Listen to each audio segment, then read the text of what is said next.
So the title of my film, Rock Bottom, that connotes drugs. The word rock can kind of mean hard drugs, and rock bottom as a phrase kind of means the bottom of society. So I wanted the title in itself to kind of give enigma codes about the film. Rock bottom is an ambiguous title for the film, and this is quite common in social realism films.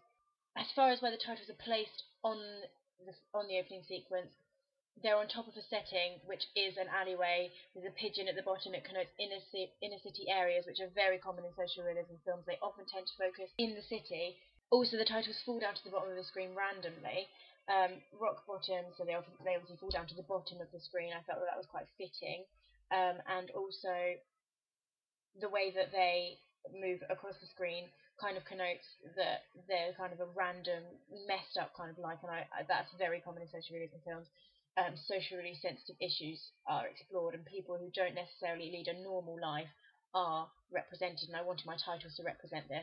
I used 4 locations in my film: a random boy's bedroom, Harry's bedroom, or Matt's bedroom in the film, an estate, and an alleyway in town. I wanted the random boy's bedroom not to really become a massive part of the film, but kind of introduce the idea of her being a promiscuous character, as I feel that socially sensitive issues are tackled often in media products, and this kind of issue I don't think has been tackled in a social realism film, so I kind of wanted to develop this as a convention of social realism while kind of going with the idea of it being a social issue that isn't really talked about.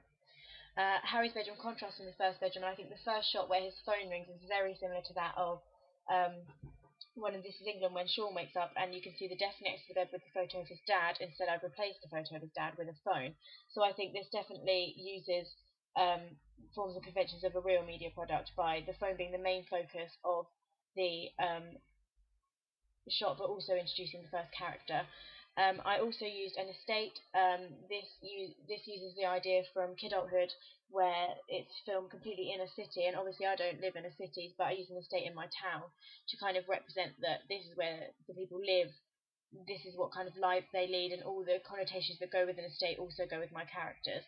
I use a town. I use an alleyway in town, which is quite grotty, very typical of social realism films, to have a grotty scene, and also this would be probably the main focus if I was to do the rest of the film, to be set in this kind of area. So it also creates enigma codes, as it's used at the beginning of the film. Props used in my opening sequence. There is a cigarette used by Evie in the first half of the sequence. This is to show what kind of person she is, because I think a cigarette kind of connotes someone which is, when you're a teenager, kind of a social person. The only other props that are used in my opening sequence are mobile phones. This is typical of how teenagers communicate. The phone scene is also similar to the first scene in Skins, where they wake up and he gets out of bed and phones his friend. This obviously is less typical in films such as This Is England, because they're set before phones were invented, because they're kind of a period kind of film set in the 80s.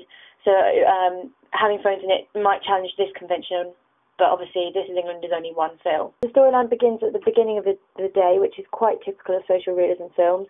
That happens in This Is England, Kidulthood, Skins. Also kind of happens in Trainspotting. At the beginning of that, you're not really sure what kind of day it is. But yeah.